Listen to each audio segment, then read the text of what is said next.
Hi, Scott Bruder here. So, we're going to take this yellow Game Boy version 5 motherboard and we're going to see how it's looking inside. In this video, we're probably going to tear it down, give it a clean up, and get it ready to move forward to the next stage of the project.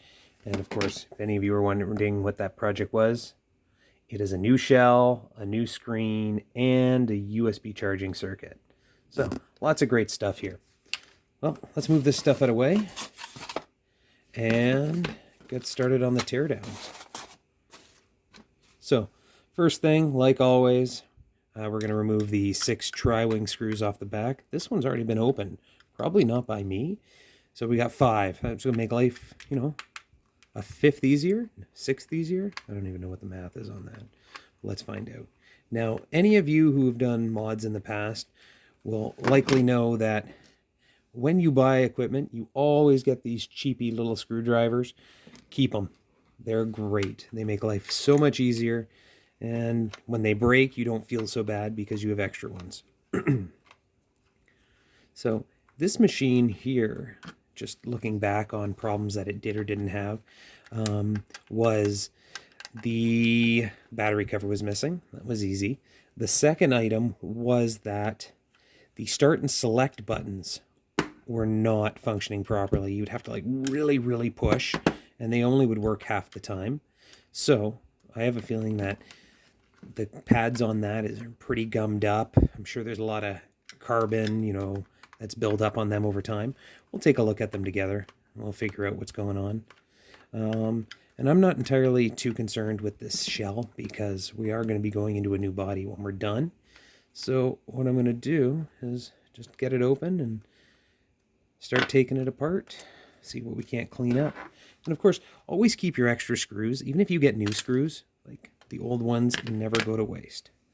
So, as you may have heard in my previous video about different versions of the Game Boy Color mainboard, this one here is a version 5. And of course, just to take a quick rewind, if you have a Game Boy, and when it's all assembled, you look down under the negative power terminal here, you can see a number, and that's the mainboard version. This one here should say 5, and you can see it written under there. So, or, the easy thing, open it up, bada boom, bada bing, 1998. So this is an even newer Game Boy, not even a 96 model, 1998. Inside it looks really good. This is going to be something nice to clean up and put it in a new case. So once we've opened it up, I like to remove the power switch. I keep all these even if I get a new one. Next thing I do is before I even move forward with any of the Phillips head screws, is I like to remove the ribbon cable.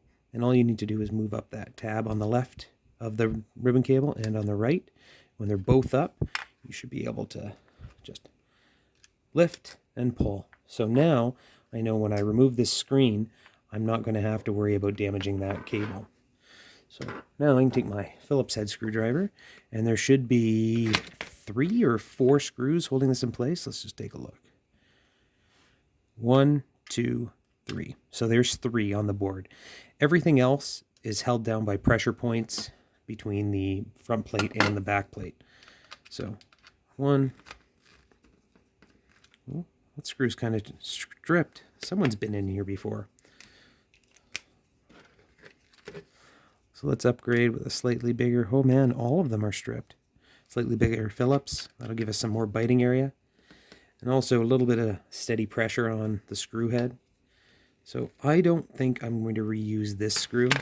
Let's see if I can focus in on that. You can see that it is just right stripped. Okay, there's one. Push it off to the side. We'll put it in my dead screw pile. One in the middle has got a little bit more to it, but not much. So if you have a medium screw pile, it can go there. And then the last one, it's also got a pretty stripped head, so it's going to go in the dead screw pile. Some of the things Nintendo puts out are great. Other things will fail, but this is 1998, right? That's 24 years ago, 5 years ago, 25 years old. Wow. Now I can see if I can lift up that main board. What do we got inside? Oh, Look at a spider's nest. Look at that. A little bit of cobwebs, a lot of dirt and grime. Now, I'm not going to pull out that screen yet, so we'll come back to that in a little bit. What I do want to do is put these aside and look at the main board.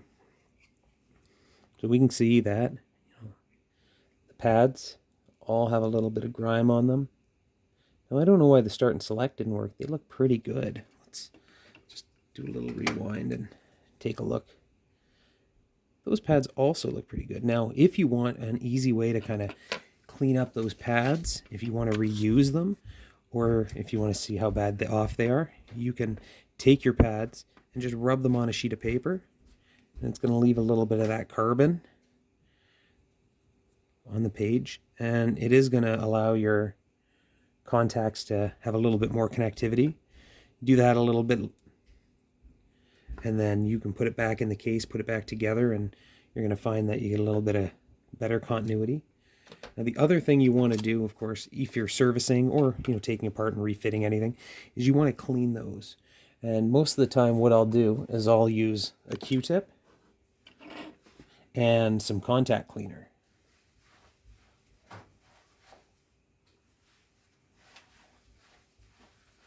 Contact cleaner I use is from like MG Chemicals. Let's see if we can focus on that. You guys can see it better. This one's super contact cleaner with polyethanol, either polyphenol ether. Look at that. I just take it, spray it on the Q-tip directly. Now what I'll do is I'll spray over the cap onto the Q-tip, so that way if anything oversprays, I'm not getting it on my workbench.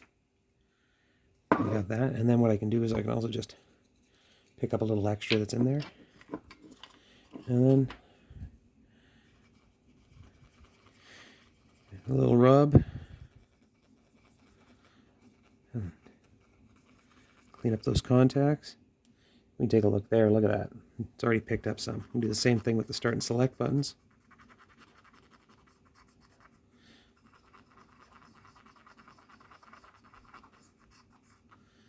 Picked up a little more, and we'll do the B and the A. And those are looking great. And of course we got a little bit of dirt on the Q-tip, but Q-tips are meant to be disposable. I don't mind cleaning off the battery terminals. In this project, these are probably going to come off. I'm going to keep them for future projects, but I'm going to remove them for this project today because I plan on putting that USB-C charging adapter in there. What I'll do is I'll just clean off the speaker, and hopefully that gives me a little bit more sound. I always test my speakers just to make sure that they work before I disassemble them. So we now have, and might as well just give it a little bit more. We have a clean motherboard that we can move forward to make a project with. Of course, just never hurts to clean it all up. So check back in a future video, and I will look to get this set up with the screen that I plan on using. We'll do some testing, and I'll also go as far as to test and dry fit the USB-C power circuit that's going to go on here. Perfect. Thank you for watching. Comment, like, share. Have a great day.